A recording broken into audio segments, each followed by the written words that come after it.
నేను కూడా దారి తప్పా యవన కాలంలో. కానీ నన్ను మరలా తీసుకొచ్చింది ఆ దేవుని వాక్యమే. ఆ దేవుని వాక్యమే. నా వాక్యం నన్ను పట్టుకుని, నువ్వు రా, నువ్వు కావాలి నాకు, నువ్వు రా, నేను నిన్ను ప్రేమిస్తున్నాను, నువ్వు రా, నువ్వు బ్రతకాలి.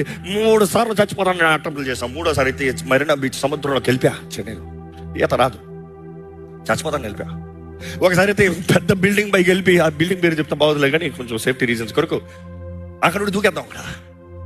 దాని తర్వాత అక్కడ కాదంటే ఇందులోకి వెళ్ళి లిటరల్గా చచ్చిపోదామన్న పరిస్థితుల్లో కొన్నిసార్లు దేవుడిని మనం ఎప్పుడు చూడలే కదా, కానీ ఎప్పుడు దేవుడు తన సేవకుల ద్వారంగా మనకి కనబడతాడంట. మా నాన్న కనబడుతున్నాడు నాకు అక్కడ.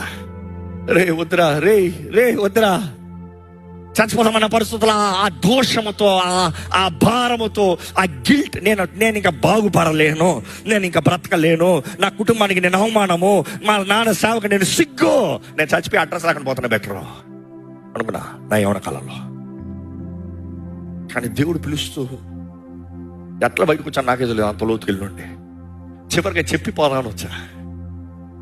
చెప్పిపోదాం, చెప్పకుండా పోతే నా మంచి బిడ్డ చచ్చిపోయాడని బాధపడతారేమో, నేను ఎంత పనికి వాళ్ళలో చెప్తానో, చీపోరా చావరా అంటారేమో.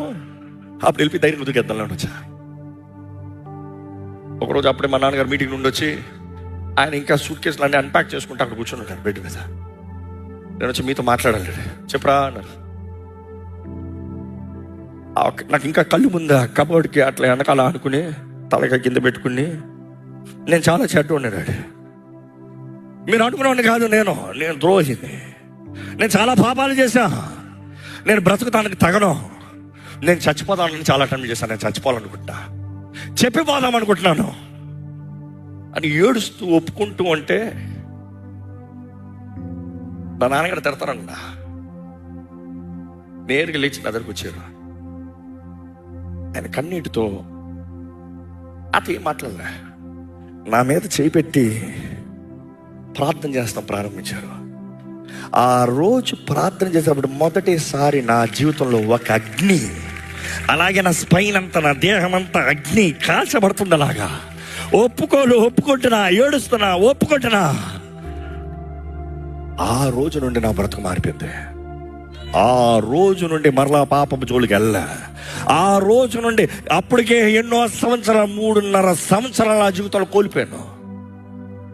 కానీ దేవుడు లేపాడంటే ఆశ్చర్యరీతిగా లేపాడు, మామూలుగా కాదు. మిడతలు తినివేసిన సంవత్సరం నీకు తిరిగిస్తాడంటే మీకు తెలియపోవచ్చు, నాకు తెలుసు, నా జీవితంలో అనుభవించడం అండి. అండ్ చెప్తూ వచ్చాను, God when he does his thing, speed ఉంటుందని చెప్పాను, రిస్టోరేషన్ ఉంటుందని చెప్పాను, ఆ 2 అనుభవించడం అండి.